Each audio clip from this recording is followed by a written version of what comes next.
कि क्या किसी अपराध का चार्ज यदि नहीं भी लगाया गया है फिर भी उस धारा में दोषी ठहराया जा सकता है। इसका उत्तर इसमें है, ध्यान दीजिएगा। क्या किसी अपराध का चार्ज यदि नहीं लगाया गया है फिर भी दोषी ठहराया जा सकता है? तो इस सेक्शन में दिया गया है, यदि ऐसा चार्ज लगाया जा सकता था और नहीं लगाया गया है फिर भी उसमें दोषी ठहराया जा सकता है यदि एविडेंस से ऐसा अपराध बन जाता है तो फिर लगाया जा सकता है। इसमें देखिए पॉइंट आपके पास है, having committed all or any of such offences. इसी को हिंदी में आप देख लीजिए, जो सिद्ध किए जा सकते हैं कई अपराधों में से। तो कौन सा अपराध बनेगा? तो अभियुक्त पर ऐसे सब अपराध या उनमें से कोई करने का आरोप लगाया जा सकेगा। ऐसे सभी अपराध या उनमें से कोई करने का आरोप लगाया जा सकेगा, इतना लाइन में है। ऐसे सभी अपराध या उनमें से कोई करने का आरोप लगाया जा सकता है, इतना लाइन अंडर करना तो बता देते हैं इसी को। फिर से देखिए, यदि कोई एक कार्य या कार्यों का क्रम इस प्रकार है कि संदेह है कि उनमें से कौन सा अपराध बनेगा, तो सभी अपराधों का लगा दीजिए या कोई एक का लगा दीजिए। वो याद करिए उदाहरण, अपने फ्रेंड की आपने मार्कशीट मांगी देखने के लिए और फ्रेंड आपका दिया, आपने कहा नंबर कुछ कम है, उसने कहा इतना ही बहुत है, तो आपने उसका मार्कशीट फाड़ दिया। अब यहां 3 अपराध का मैटर फंस रहा है, छल, चोरी, रिष्ट, तीनों फंस रहा है। आपका फ्रेंड बोलेगा हमसे छल से मार्कशीट लिए, चोरी किए, और आप केवल कहें कुछ नहीं बस ज्यादा से ज्यादा रिष्ट है, क्योंकि फाड़ने से कहां भागेगा, फाड़ा तो ही है। अब यही 3 अपराधों में जो बात हुई है अंडरलाइन करिए, यही तीनों लिखना है आपको। एज ए जज आप जो आरोप लगाएंगे ऐसे सब अपराधों का, आइदर चोरी अरेस्ट और चीटिंग, ऐसे करके लगा सकते हैं, या कोई एक का, सीधे खाली लिख दिए रिष्ट की। ये लाइन जितनी है इसी समझ लीजिए। आप लगा यह कि रिष्ट का अपराध इसने किया, लेकिन बाद में अगर चोरी का आपने पाया कि ये तो सारे अपराध चोरी के आ गए, तो इसका उत्तर उपधारा 2 में है। आप उपधारा 2 में आइए।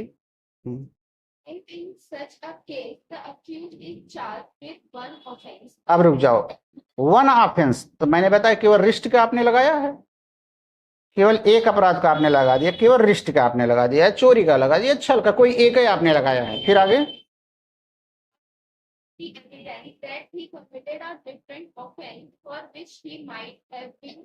रुक जाओ, he might have been charged, ये हिंदी में इंडियन वाले भी समझ लें, ये बहुत ही महत्वपूर्ण लाइन है। जहां से लिख रहा है he might have been charge, आप सोचेंगे क्यों महत्वपूर्ण है? ये महत्वपूर्ण सीपीसी की धारा 11 स्पष्टीकरण 4 है, यही कंस्ट्रक्टिव रेस जुडिकेटा है, ये है क्रिमिनल लॉ में, लेकिन यही लाइन पूरी जो आप वहां पर आक्रमण कर सकते थे, जो डिफेंस ले सकते थे, अगर उसको आपने नहीं लिया है, यही है वो he might have been charged, अर्थात जिसका आरोप लगाया जा सकता था। अभी हिंदी में देखिए, थोड़ा हिंदी में देख लीजिए तब आगे पढ़िए। हाँ ये देखिए है यहाँ पे, आगे आगे आगे ना, जो अपराध इस प्रकार दिख रहा है सारे एविडेंस से, फिर आगे कर रहा he was not charge with it, भले ही इसका चार्ज उस पर पहले नहीं लगाया गया था, लेकिन लगाया जा सकता था। ये लाइन ध्यान रखिएगा, लगाया जा सकता था मतलब जैसे यही तीनों है, इससे चौथा टाइप नहीं बनेगा, ध्यान रखना। छल, रिष्टी, चोरी। लग रहा है तीनों में से कंफ्यूजन कौन सा है। आप आइदर आइदर करके सब लगा दीजिए, एक केवल एक का लगा दीजिए। एक का लगाने के बाद पता चला बाद में ये वाला है, तो इसके लिए दोष सिद्धि उपधारा कहती कर दो, कोई दिक्कत नहीं, किया जा सकता है। यही वह धारा है। क्या किसी अपराध का आरोप अगर जज ने नहीं लगाया फिर भी दोष सिद्ध करता है? आपको ये 221 244 में ऐसी व्यवस्था है, की जा सकती है, बशर्ते वह लगाया जा सकता था और नहीं लगाया गया है तो हो सकता है। ये ध्यान दीजिएगा।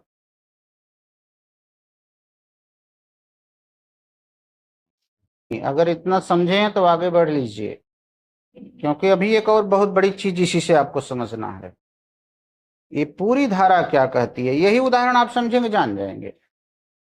आपने जो अपराध किया, आपने जो अपराध किया, अभी इसमें थोड़ा सा और आगे हम बढ़ेंगे, ध्यान दीजिएगा, थोड़ा सा और आगे बढ़ेंगे। जैसे एक लड़के लड़की में लड़ाई हो गई, दोनों में लड़ाई हो गई, क्लास में ऐसे भीतर में लड़ाई होगी, तो ये मुक्का दिखाया, तो ये दोनों मुक्का दिखाया। वो पैर दिखाया तो इन्होंने दोनों पैर दिखाया। अब क्या बचा था? छट्टी झपटा शुरू। इसके बाद दौड़ी हाथ से, तो इसने उसका हाथ पकड़ लिया। अब हाथ पकड़ के इतना जोर से दाबा कि यहां पे मोच खा गया। अब मोच खाने का मतलब 323 आईपीसी पुराना, इसने 323 का मुकदमा लगाया और 323 में लड़के को दंड दे दिया गया। लड़की अपने सहेलियों से मिली, सजा हो गई, हाँ, संतुष्ट हो गई, हाँ। बेवकूफ स्त्री, लज्जा भंग का क्यों नहीं लगवाया? ये दौड़ी दौड़ी गई, जैसा अब इसको लगाइए, लगेगा? चूक हो गई, इस धारा में लग सकती थी, नहीं लगाई, अब नहीं लगेगा। ध्यान दीजिएगा, अब नहीं लगेगा, क्योंकि लग सकता था, लेकिन सजा होने के बाद अब नहीं लगेगा। लेकिन अगर उपधारा 1 में नहीं लगाया था और उपधारा 2 जब चल रही थी तब भी चर्चा हो जाती, तब भी हो सकता था। लेकिन सजा होने या दोषमुक्त होने के बाद अब नहीं लगेगा। क्यों नहीं लगेगा? डबल जियोपर्डी। इसी के लिए मैंने आपको बार बार पढ़वा रहा हूं, माइट हैव बीन वाला इसी के लिए है। ये कलाई अगर पकड़ा तो माइट हैव बीन, मतलब यह भी लग सकता था, यह भी लग सकता था। लेकिन अब बेचारा एक बार सजा हो गई, फिर जेल साहब बुलाएंगे, जब साहब उसी समय छुए तो थे हम, दोनों एक के साथ ही कर लेते। ये क्या दौड़ाने तरीका है? अभी छूने वाला कहेंगे तो कभी और एक नया और डालेंगे, रोज रोज हमको दौड़ाएंगे, एक ही बार में हो जाए। अब नहीं हो सकता ऐसी व्यवस्था। आर्टिकल 20 सब क्लास 2, आर्टिकल यहाँ सेक्शन 300 पुरानी सीआरपीसी, नई में देखा जाए क्या है, इसमें नहीं हो सकता। ध्यान दीजिएगा, ये आपका पर्सनल भी मैटर है, जहां पर आपको अपना वकालत करनी है वहां भी ये जानना पड़ेगा। फिर से ध्यान दीजिए, हाथ इन्होंने पकड़ा, हाथ पकड़ने वाले पे सामान्य चोट पर स्त्री लज्जा भंग दोनों का मुकदमा बना, तो उपधारा कहती है आइदर ए आर बोथ, दोनों आप लगा लीजिए। बाय द वे एक नहीं लगाए हैं, एविडेंस में आ गया, यह भी हो सकता है, तो उसके लिए भी दोषी ठहराया जा सकता है। लेकिन एक बार दोष सिद्ध दोषमुक्ति अगर किसी में हो गई है और जो लग सकती थी वह भी, तो फिर दोबारा नहीं लग सकता है। खूब आराम से कमरे पे बैठ करके इस धारा को समझ लीजिएगा। आज भी सीपीसी आप पढ़ेंगे तो उसमें ये पॉइंट मिल जाएगा, he might have been charged, अर्थात उस पर ऐसा आरोप लगाया जा सकता था। अब यहाँ बैठे विभिन्न प्रकार के छात्र हैं, कुछ पूरा समझे होंगे, कुछ आधा समझे होंगे, कुछ नहीं समझे होंगे, क्या है कुछ समझ में नहीं आया, सभी प्रकार के हैं। तो ज्यादातर माना जाएगा समझे होंगे, क्योंकि नेगेटिव तो हम मान नहीं सकते। 2 उदाहरण आपके पास हैं, एक अगेंस्ट प्रॉपर्टी, एक अगेंस्ट बॉडी। प्रॉपर्टी में मार्कशीट फाड़ने वाला और बॉडी मतलब हाथ पकड़ने वाला।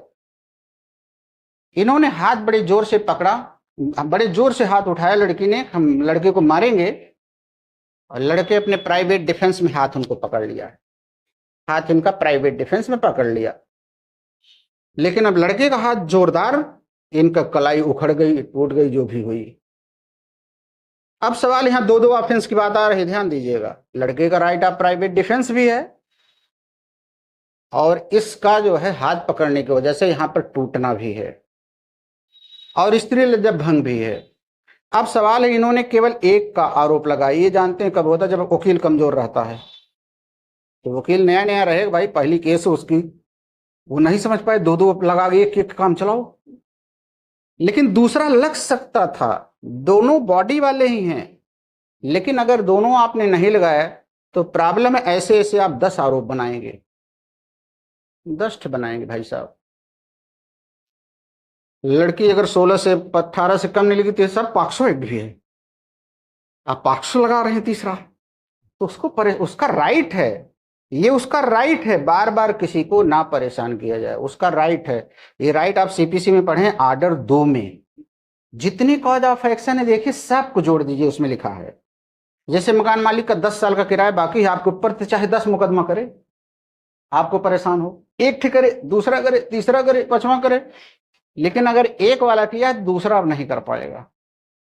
मतलब क्लब्ड करना है, सबको क्लब्ड करना है, ये राइट यहां पर दिया गया है।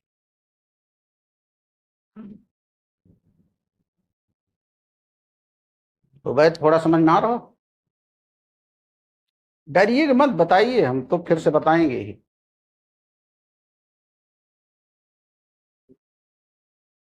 आपने जितने भी अपराध किए हैं, सभी अपराधों का आरोप जज एक साथ लगा सकता है। सभी अपराधों का आरोप जज एक साथ लगा सकता है, चाहे तो सबका लगावे, चाहे अल्टरनेटिव लगा दे। एक अवसर फिर उपधारा 2 में आता है, अगर नहीं भी लगाया है, एविडेंस आया है, तब भी दोष सिद्ध कर सकता है या दोष मुक्ति हो सकती है। लेकिन एक बार दोष सिद्ध या दोष मुक्ति हो गई है, तब फिर दोबारा चार्ज नहीं लगेगा। आप लाख चिल्लाते रहिए साहब, एक बार फिर से देख लीजिए, मैं भूल गया था, खोलिए सेक्शन 337 बीएनएसएस 337, इसी के साथ थोड़ा सा ज्ञान इसका ले लीजिए। सेक्शन 337,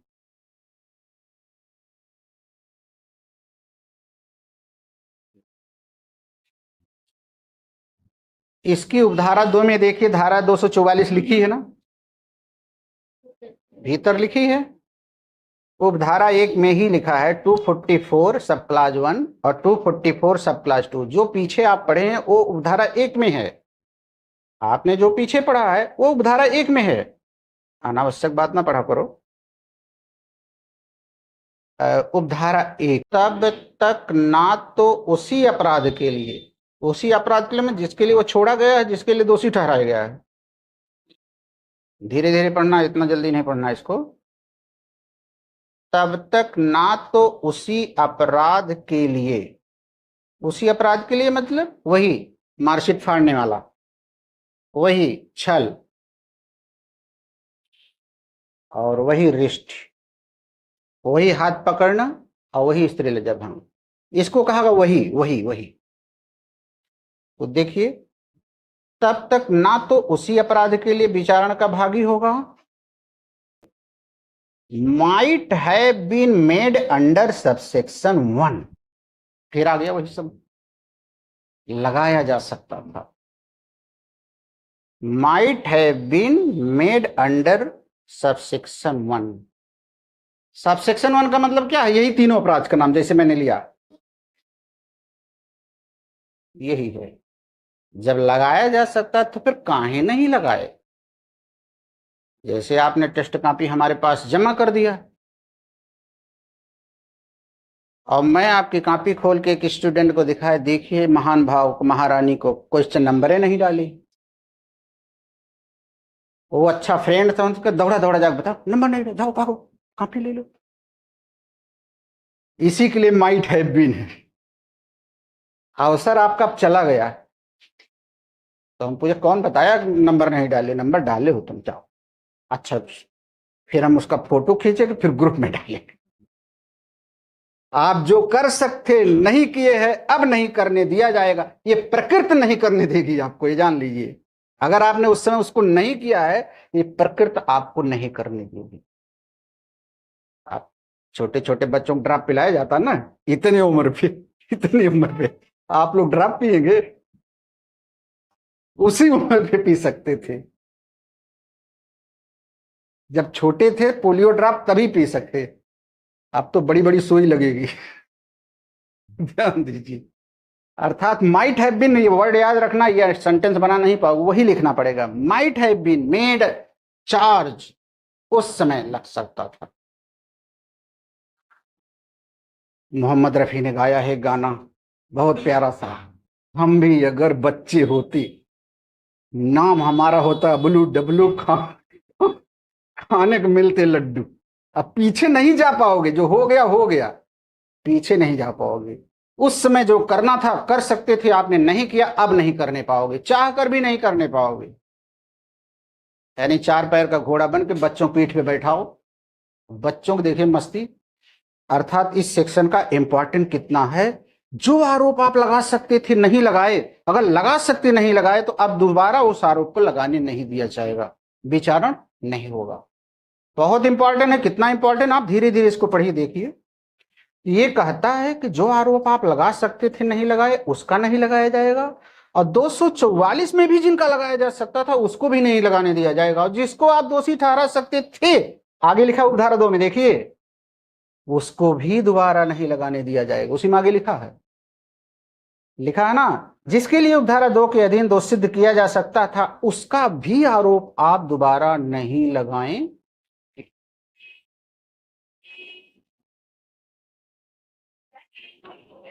सीपीसी में हमने आपको पढ़ाया था, सीपीसी में जैसे 2 व्यक्तियों के बीच कॉन्ट्रैक्ट हुआ, इसके बीच में, और ये कॉन्ट्रैक्ट, ये इधर से मुकदमा लाता है इनके ऊपर कि कॉन्ट्रैक्ट का पालन करो। वो जज साहब के समझ कहता, साहब पालन नहीं होगा, ये कपट पे था। जज साहब ने सारा पेपर देखा, वो हार गया, यानी कपट कहीं दिख नहीं रहा था। वो अगले दिन फिर एप्लीकेशन ले, साहब कपट वाला हटाइए, मिथ्या विदेशन था। जज साहब देखे मिथ्या विदेशन, अब तुम बोल नहीं पाओगे, जब तुम कपट बोल रहे थे तब मिथ्या विदेशन भी बोल सकते थे। खारिज। फिर रोते गाते घर गया, पत्नी अगले दिन बोल दो प्रपीड़न था, फिर पहुंचा, फिर जज साहब मारेगा एक थप्पड़, प्रपीड़न भी कल बोल सकते थे, फिर भागा। जज साहब असम्य का सर, आप तो लाठी मारेंगे, भाग जाओ, यह भी बोल सकते थे तुम। मतलब जितनी बातें आप बोल सकते थे, अगर उस समय आपने नहीं बोला है तो आपकी कोई बात अगली डेट पे नहीं सुनी जाएगी। जितना बोल सकते थे सब बोल दो, जितना आप बोल सकते थे, जितना डिफेंस ले सकते थे, जितना आप मांग सकते थे, फिर दोबारा नहीं मांगोगे। ध्यान दीजिएगा, दोबारा नहीं मांगोगे। वही सत्यनारायण का प्रसाद हुआ, लड़का लेके 3 कटोरा पहुंचा एकादशी के दिन, मम्मी का, पापा का, उसके बगल एक था 5 कटोरा लिया था। ये सोचा फिर भाग के और कटोरा लें, तब तक प्रसाद खत्म। यही है आपका ये प्रसाद है। अर्थात जिस चीज का आप डिफेंस ले सकते थे, जिस चीज को आप अपना क्लेम मांग सकते थे, अगर आपने नहीं मांगा है तो आगे से नहीं मांगने दिया जाएगा, क्योंकि आप ही का मुकदमा सुनेंगे, दूसरे का भी सुनेंगे, दूसरे का भी सुनेगा, आप ही का नहीं। जो आपको मैंने अभी दिखाया ना उन्हीं तथ्यों पर किसी ऐसे अपराध के लिए विचारण का भागी होगा। देखिए कितना अच्छा सा उदाहरण मैंने आपको दिया। इधर से कह रहा है जज साहब से, जज साहब जो इन्होंने कॉन्ट्रैक्ट का मुकदमा पालन के लिए लाया गया है, जज साहब कहता है ये कपट पे है। जज साहब इसकी बात मान लिए, लेकिन कपट इसमें है नहीं, क्या कहना है? तो यही तुरंत इनको कहना चाहिए था, परपीड़न पे है, असमय कसर पे है, दुर्पदेशन पे है, परसीमा काल पे नहीं है, सारी चीजें कह दो, क्योंकि सेक्शन 9 एसआरए एक्ट कहता सब कह दो, एक बार में कह दो, वरना संविदा अधिनियम की धारा 15 से आप शुरू करेंगे, 56 तक लगातार कहते ही रहिए। 15, 16, 17, 18 कहिए, 20 कहिए भूल पे, और 23 से लेकर 29 तक कहिए, 36 कहिए, 56 कहिए। दिन भर तुम्हारे सुनेंगे हम। एक बार में जो कहना हो कह दो, बार बार नहीं, बार बार नहीं। जैसे बेलोल में बहस होती है, आप जो ग्राउंड लेते हैं, जज साहब ने उसको माना नहीं, आप जा रहे हैं गेट तक पहुंचे, फिर लौटे, जब सब ये वाला ग्राउंड हमें याद आ गया, ऐसे नहीं होगा। एक बार ही आपको सब कुछ कहना होगा, और नहीं कह पाए तो माना जाएगा आपने कहा, जज साहब ने इनकार कर दिया। ये भी है वहां सीपीसी में है, जज साहब ने कहा, जज साहब ने नहीं माना। तो ये पॉइंट कितना महत्वपूर्ण है। अगर जिस बात को आपको कहना चाहिए था आपने नहीं कहा, तो माना जाएगा कि आपने कहा और जज ने इनकार कर दिया। आप कहेंगे ऐसे कैसे होगा? ऐसे इसलिए होगा, जब आप नहीं कहेंगे तो क्या माना जाएगा? इसका मतलब आपको पता ही नहीं है। अब जरा सा यहां पर आइए, इलस्ट्रेशन सी, इसका इलस्ट्रेशन सी इसी का है।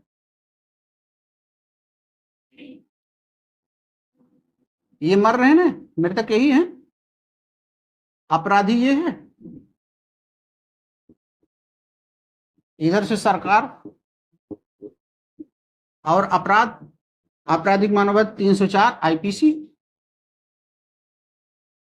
ऐसे ही है। जरा पढ़ के देखो फिर से। खा के आपराधिक मानववाद के लिए, माने खा के आपराधिक मानववाद के लिए का पर, हाँ, खा मृतक हो गया और ये अभियुक्त हो गया, इन्होंने इसको मारा है और सरकार की तरफ से इस पर मुकदमा चल रहा है, धारा ये है। इतने पहले पढ़ना है, अभी आगे ब्रेक लेके पढ़ेंगे थोड़ी देर में।